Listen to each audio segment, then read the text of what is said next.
Hello दोस्तों, कैसे हैं आप सभी लोग। आई होप सो आप सभी लोग अच्छे हो गए। चलिए शुरू करते हैं। आज हम लोग आरआरबी ग्रुप डी का, तो जो भी आपके पास 25 से 26 सवाल हैं उनको हम लोग करते हैं।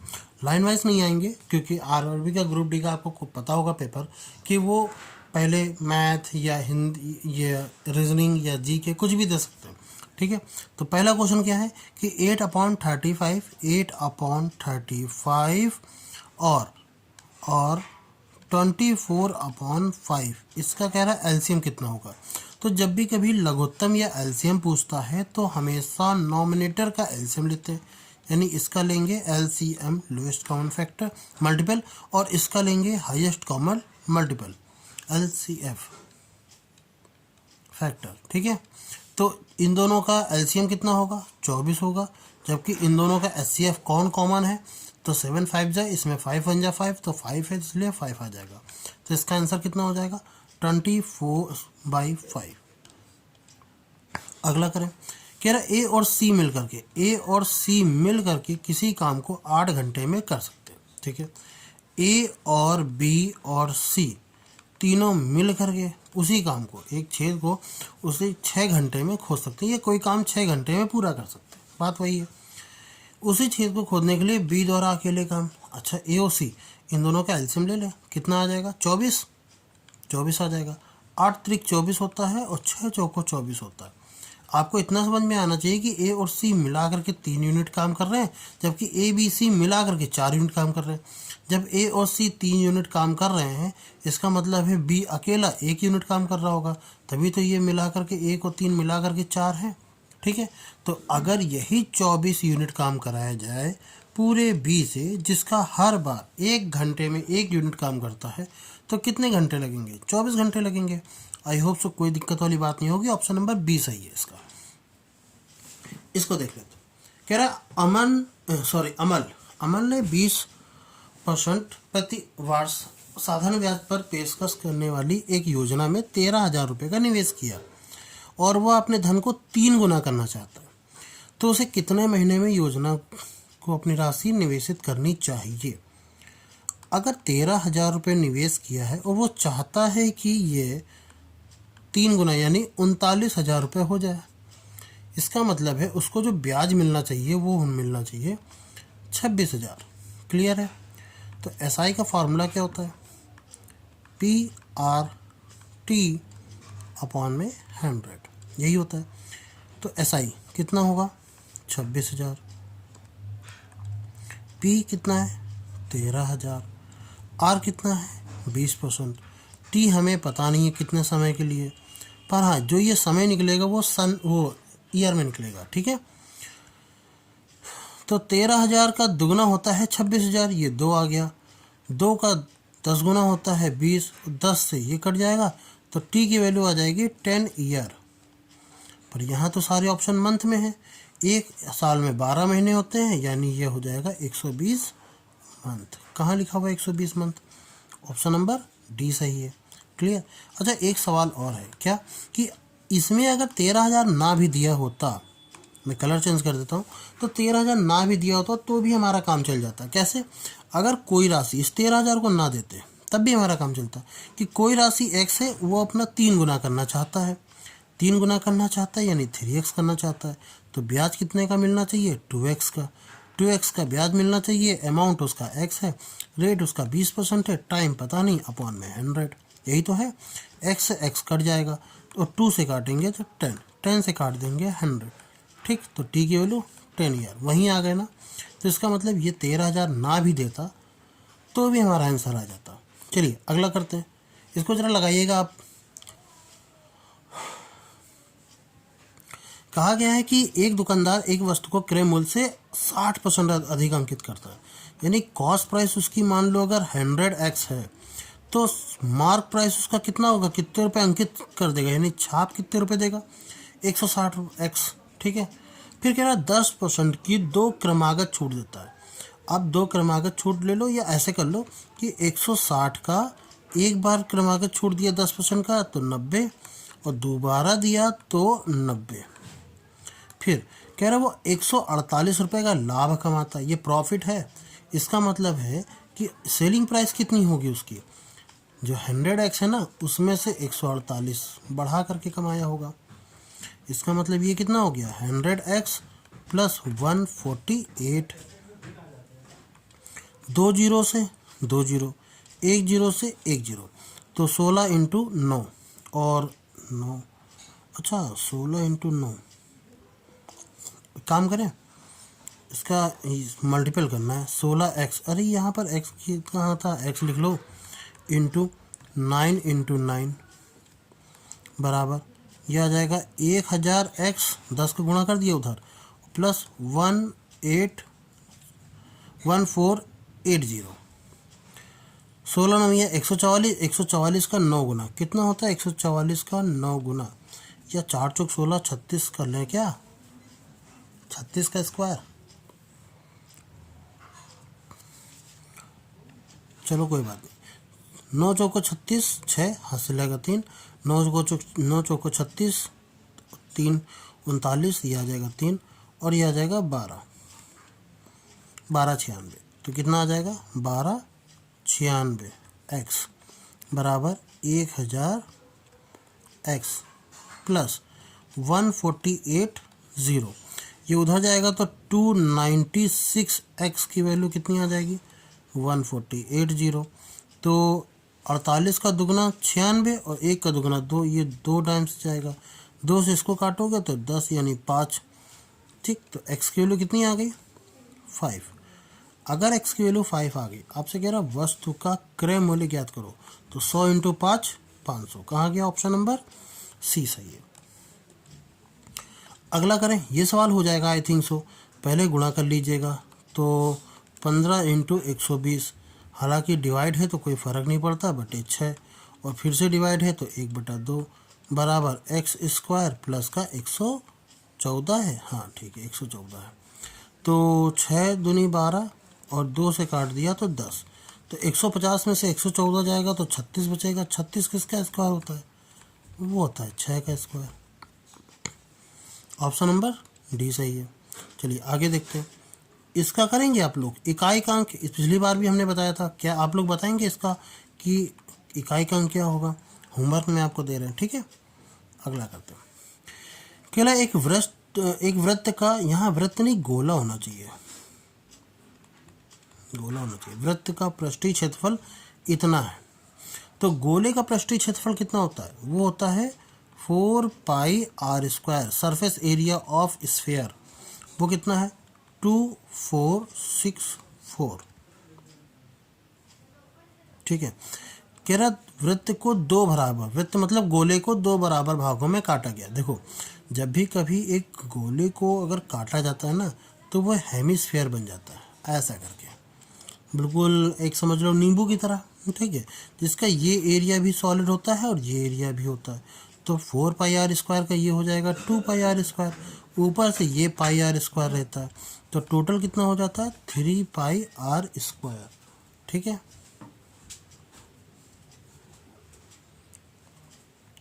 तो एक काम करते हैं, पाई आर स्क्वायर निकाल लेते हैं, इसकी वैल्यू कितनी आ जाएगी 2464 अपॉन में कितना 4, तो 6 चौको 24 और 16 चौको 64, यह आ जाएगा पाई आर स्क्वायर, इसकी वैल्यू कितनी आ जाएगी 616।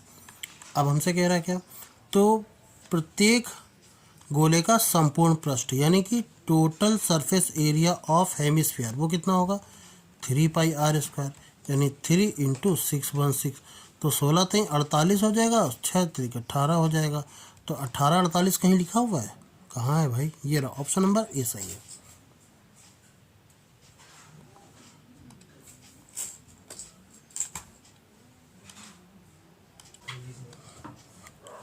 चलिए अगला करते हैं, कह रहा एक ट्रेन एक पोल को पार करने में 12 का समय लेती है और एक प्लेटफॉर्म को पार करने में 30 सेकंड का समय लेती है। यदि रेलगाड़ी की चाल 25 मीटर पर सेकंड हो तो प्लेटफॉर्म की लंबाई कितनी है। एक काम करें, ट्रेन की लंबाई अगर हम x मान लें, प्लेटफॉर्म की लंबाई हम y मान लें, ये ट्रेन है, या एक काम करते हैं हटाओ इसको, ये ट्रेन है, ट्रेन की लंबाई को t मान लिया, प्लेटफॉर्म की लंबाई को p मानेंगे, और दूरी बराबर क्या होता है, दूरी बराबर होता है चाल गुणे समय। चाल कितनी है, रेलगाड़ी की चाल है 25 और समय कितना है इस पोल को पार करने में वो अपनी ही दूरी कवर करेगी, इसलिए 12।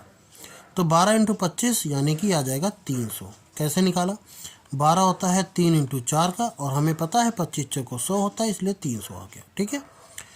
अब ट्रेन और प्लेटफॉर्म दोनों दूरी पार करनी है, तो उसको, क्योंकि रेलगाड़ी की लंबाई तो वही 25 ही है, पर हाँ समय जो स्पीड उसकी 25 है, पर उसका समय जो लगा है वो कितना लगा है?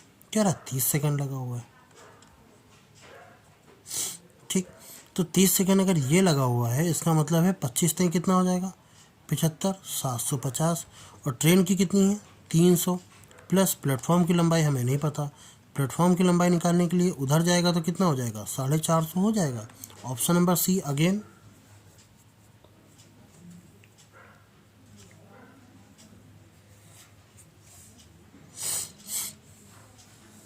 चलिए इस सवाल को देखते हैं। कह रहा ए बी के बीच, ए और बी और सी, ए और बी के बीच में 4 और 3 का रेशियो, बी और सी के बीच में भी 4 और 3 का रेशियो है। तो हमें पता है ना, ए के बीच में कितना हो जाएगा? 4 चौक 16 हो जाएगा, 4 तीन 12 हो जाएगा, 3 त्रिका 9 हो जाएगा, यही रेशियो होगा। कह रहा है ए और सी के बीच में 343 है। ए और सी के बीच में इन दोनों का डिफरेंस कितना हो जाएगा? तो यानी कि 16x, अगर इनके बीच में x मान लें, माइनस 9x, इसकी वैल्यू 7x, जो कि कितनी है? 343 के बराबर है। तो x की वैल्यू कितनी हो जाएगी? अगर मैं 7 से डिवाइड करूँ तो ये 7 का क्यूब होता है, यानी 49 आ जाएगा। 49। ए बी सी का मान ज्ञात करो। ए बी सी यानी कि 16 और 12 28, 28 यानी कि 9 करेंगे तो 37, 37x की वैल्यू कितनी होगी? यही तो होगा ए बी सी, ए बी और सी मिला करके। तो 37 इंटू ये हो जाएगा x, x की वैल्यू कितनी है? 49। तो 7 9 7 63, 63 आखिरी में 3 आएगा, तो ये ऑप्शन और ये ऑप्शन तो नहीं हो सकते। अगर मैं इसको एक मिनट के लिए 50 मान लूँ, तो 50 इंटू 3 हो जाएगा कितना? 5 15, 15 से बहुत ज़्यादा एक बढ़ेगा तो 16 बढ़ेगा, यानी ये ऑप्शन होना चाहिए, 3 नहीं बढ़ पाएगा। ठीक, तो मेरे ख्याल से ये ऑप्शन भी नहीं है, ऑप्शन नंबर बी सही है। अब एक लोग जरा मल्टीपल करके बताना कितना आ जाएगा। कह रहा है एक त्रिभुज का क्षेत्रफल 24 है। अच्छा, एक त्रिभुज का क्षेत्रफल कितना है? 24 है। ये होता है 1/2 base into height, base into height. इसका मतलब है बेस इंटू हाइट की वैल्यू कितनी है? 24 का दुगना करोगे तो 48 आ जाएगी, हाँ या ना? कह रहा है इसके आधार की लंबाई में 20% की वृद्धि की गई, यानी बेस में 20% की वृद्धि की गई, तथा ऊंचाई को समान रखा जाता रहती है।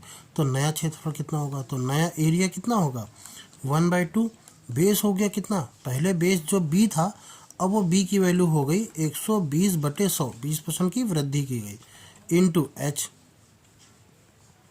बी इंटू एच यानी 1/2, 120/100, और b इंटू एच, इसकी वैल्यू कितनी है? 48 है, रख देते हैं 48। 0 से 0 चला जाएगा, 2 से काटेंगे तो ये 24 आ जाएगा। तो 12 इंटू 24 यानी 12 इंटू 12 144, और 144 का दुगना 288, 288, और 10 से डिवाइड करोगे तो 28.8 आ जाएगा। 28.8 कहीं है? ऑप्शन नंबर सी सही है अगेन। चलिए ये सवाल को देखना, बढ़िया सवाल है। कह रहा 600 लोग ताजमहल देखने का दौरा किया, जिसमें 60% भारतीय थे। 600 लोग ताजमहल देखने आए, जिसमें से इंडियन हैं कितने? 60%। तो 6 6 रंग 36, 360 लोग इंडियन हैं, और 6 चौको 24, 240 लोग फॉरेनर्स हैं। ये फॉरेनर्स हो गए, ठीक है। और विदेशियों की कुल संख्या में 70% ने रात को दौरा किया, रात को देखा। तो इनमें से डे और नाइट वाले देख लेते हैं, डे और नाइट वाले। तो 70% यानी कि 240 का अब मैं 70% निकालूं, 2 जीरो से 2 जीरो कट जाएगा। आप देखो मैं करके दिखा रहा हूँ यहाँ पर, क्योंकि न्यूली जो बच्चे हैं उनके लिए होगा। अगर आप लोग कर रहे हैं तो आप सीधा 24 इंटू 7 करिए, तो 7 चौक 28, 7 चौक 28 की 8, हाथ से लगा दो, 7 दूनी 14, 15 16, 168, ठीक है। तो 168 हो गए। तो 24 23 30 72 यानी 72 लोग वो हो गए जो दिन में देखा उन्होंने। कह रहा है कि कुल संख्या में से 55% लोगों ने दिन में दौरान इसे देखा, दिन के दौरान इसे देखा। यानी 600 में से ये जो 600 लोग आए थे ना, इसमें से 55% लोगों ने दिन में ही चीज़ें देखी हैं। तो 5 6 का 30, 5 6 का 30, 330 लोगों ने दिन में देखा। तो टोटल अगर दिन में देखा है वो लोग 330 हैं, जिसमें फॉरेनर ने देखा है दिन में वो हैं 72। तो दिन में ताजमहल देखने वाले भारतीयों की संख्या कितनी है? इसमें इंडियन भी होंगे, फॉरेनर भी होंगे। फॉरेनर की संख्या आपको दे रखी है 72 है, तो 72 माइनस कर दो। तो 330 में से अगर मैं 72 माइनस कर दूं तो यहाँ 8 आने लगेगा। 8 इसके पास नहीं है, इसके पास नहीं है, इसके पास नहीं है, यही टिक मारो। फिर भी अगर घटा के देखोगे तो 25 58 आ जाएगा। ठीक है, तो इंडियन वाले कितने आ जाएंगे? 258। Clear? I think so clear होगा। आगे देखते हैं। कह रहा x के पहले 5 गुणक का औसत और 3x के पहले 5 गुणक का औसत का अंतर कितना है? 160 है। x का पहले 5 गुणज कौन कौन से होंगे? x होगा, 2x होगा, 3x होगा, 4x होगा, 5x होगा। इसका औसत कितना है? 3x। क्लियर? इसमें कोई डाउट होने नहीं वाला है। 3x के 5 गुणज कौन से हैं? 3x होगा, 3 का फाड़ा पढ़ लो, 6x, 9x, 12x और 15x। तो इसका औसत कितना होगा? 9x होगा। और इन दोनों का अंतर कितना है? 9 में से 3 जाएगा तो 6x। उसकी वैल्यू कितनी है? 162 है। तो 6 से काटेंगे, 6 दूनी 12, 6 सते नहीं 6 सते 42, सही कहा हमने। x की वैल्यू कितनी आ जाएगी? 27। तो कह रहा x का मान ज्ञात करो। 27 आ गया, क्या दिक्कत है? आसान है। ठीक है, ज़्यादा दिमाग लगाने की ज़रूरत नहीं है, बहुत आसान सवाल है। इस सवाल को करेंगे क्या आप लोग? 12 का स्क्वायर 144 होता है। देखो इसको, देखो 12 का स्क्वायर 144, ये हो गया 15 प्लस, और ये हो जाएगा 18 इंटू वाई प्लस 15। 15 से 15 ऐसे ही कट जाएगा। ऐसे ही देखो ये इसे कट जाता, तो 18 अट्ठे 144।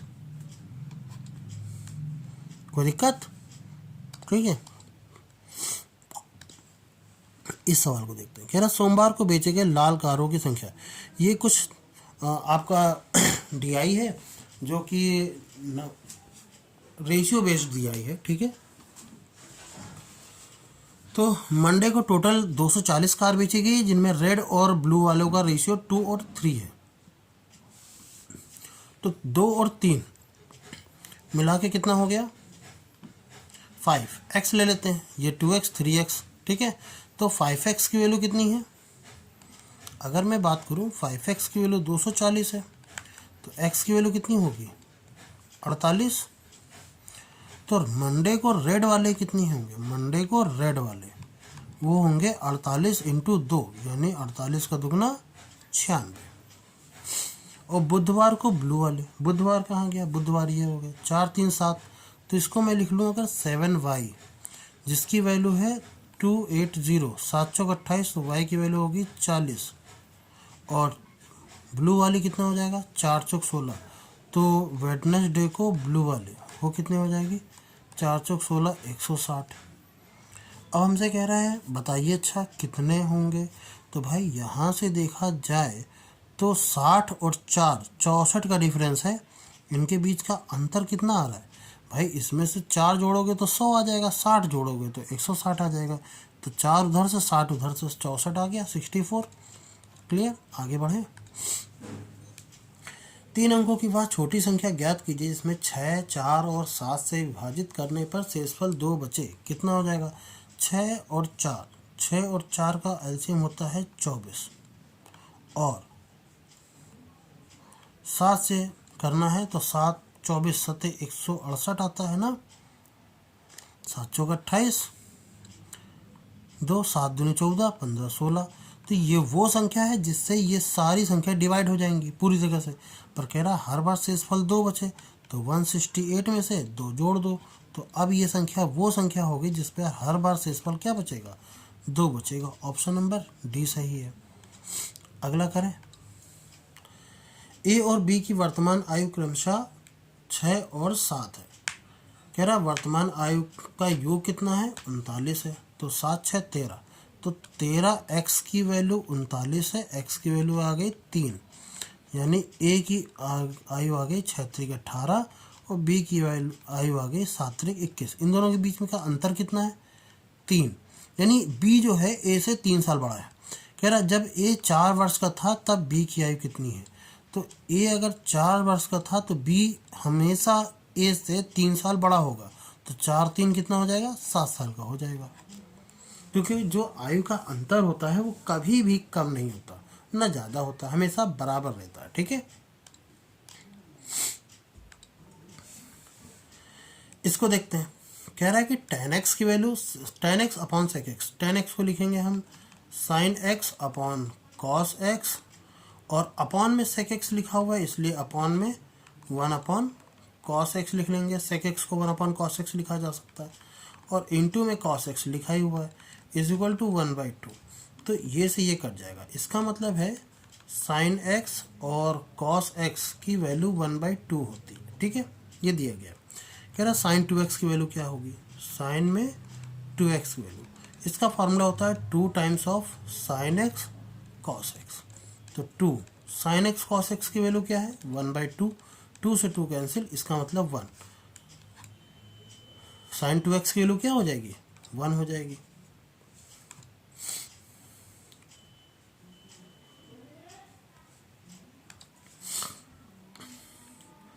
चार आदमी एक दीवार को तोड़ने में 20 दिन का समय लेते हैं, यानी 4 आदमी लगते हैं 20 दिन समय, तो 4 ये हो गया टोटल 80 काम।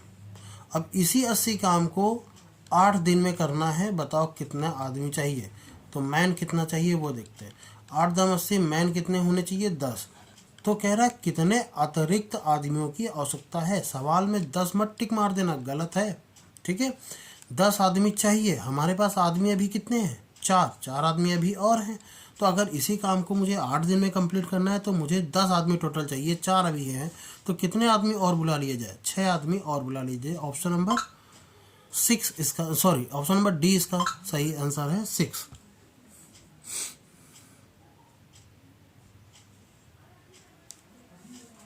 ठीक है, चलिए अगला देखते हैं। 1150 को ए बी सी में इस तरह विभाजित किया गया कि ए द्वारा प्राप्त राशि बी और सी की कुल राशि का 30% अधिक है। अच्छा, ए द्वारा प्राप्त राशि बी और सी द्वारा प्राप्त राशि का 30% अधिक है। अगर बी और सी को मिला करके अगर 100x मिले हैं तो ए को अकेले 130x मिले हैं। ठीक है, और ये तीनों मिला करके यानी a प्लस बी प्लस सी की बात करें तो कितना हो जाएगा? 13 और 10 23, यानी 230x की वैल्यू कितनी हो जाएगी? 1150। तो 230 पंचे हो जाएगा, क्योंकि 23 पचे होता है 115। तो x की वैल्यू कितनी आ गई? 5 आ गई। अब ये कह रहा है x की वैल्यू 5 आ गई। देखते हैं अभी। कह रहा है यदि c को a द्वारा प्राप्त होने वाली राशि, c को a से प्राप्त होने वाली राशि का 20%, यानी कि 130 का 20% कितना होगा? 13 दूनी 26, तो इसको 26x मिलता है। तो बचा हुआ 74x किसको मिलेगा? b को मिलेगा। तो कह रहा है b द्वारा प्राप्त राशि कितनी होगी? तो 74 तो है ही, x की वैल्यू 5 आ गई। 74 इंटू 5 कितना होगा? 370। ऑप्शन नंबर सी सही है। क्लियर? अगला देखा जाए, सिर्फ 2 सवाल और रह गए हैं। ये सवाल ना थोड़ा सा चलो अच्छा दिखता है। एक कार 60 किलोमीटर प्रति घंटे की गति से डी किलोमीटर की यात्रा करती है, अन्य डी किलोमीटर की यात्रा को 40 की रफ्तार से करती है और शेष 2D किलोमीटर की यात्रा को 80 की रफ्तार से पूरा करती है। पूरी यात्रा के दौरान कार्य का औसत गति कितना होगा? तो एवरेज स्पीड की बात करें तो वो होता है total distance upon total time, यही फॉर्मूला होता है, यही पढ़ा गया है, total distance upon total time. तो टोटल डिस्टेंस कितना है? 4D। क्यों? क्योंकि एक D ये रहा, 1 डी ये रहा और 2 डी ये रहा, टोटल मिला करके 2 और 1 3 और 1 4 डी। अब टोटल टाइम यही हमें निकालना है। अच्छा, पहले के लिए अगर मैं टाइम निकालूं तो वो हो जाएगा d/60। दूसरी बार के लिए टाइम निकालूं तो वो हो जाएगा d/40। और तीसरी बार के लिए टाइम निकालूं तो वो हो जाएगा 2d/80। इसका मतलब है कि d/60 plus d/40 plus d/80, यही तो हुआ। ठीक, यही तो कहेंगे हम इसको, टोटल टाइम यही हुआ 2d/। तो इन तीनों का एलसीएम कितना हो जाएगा? वो हो जाएगा 4d/। इन तीनों का एलसीएम हो जाएगा 8 त्रिक 24 हो जाएगा ना, 240 में ले लूँ। 6 चौको 24 यानी 4d प्लस 4 छंग 24 यानी 6d और 8 त्रिक 24 3 दूनी 6 यानी कि 6d और यही होगा। क्लियर? तो इसका मतलब हो जाएगा 4d/। 6 4 10 6 16 16, अरे यार 16 लिख रहे हैं और सॉरी बोल 16 रहे, लिख ये रहे और इंटू में 240 ऊपर जाएगा। डी से डी कैंसिल हो जाएगा, 4 चौक 16 हो जाएगा, 4 से काटेंगे 4 छंग 24 आ जाएगा, यानी कितना आ जाएगा 60 kilometre per hour. Option number B सही है। ठीक है, चलिए अगला सवाल करते हैं और आज का हमारा आखिरी सवाल। देखिए आखिरी है ना, अभी एक और सवाल तो नहीं, एक और सवाल है। चलिए, एक त्रिभुज का क्षेत्रफल 24 है। एक त्रिभुज है और उसका क्षेत्रफल कह रहा 24 है। ए बी सी, इसका त्रिभुज का क्षेत्रफल triangle of A B C वो कितना है 24 है। ई एफ जी ए बी इसके सम मध्य बिंदु है। मध्य बिंदु मतलब यहाँ पर यहाँ पर यहाँ पर मध्य बिंदु है और ऐसे ये बनाए गए हैं ऐसे करके। ए बी पर ई है, बी सी पर एफ है और ए सी पर जी है। A B E F ji.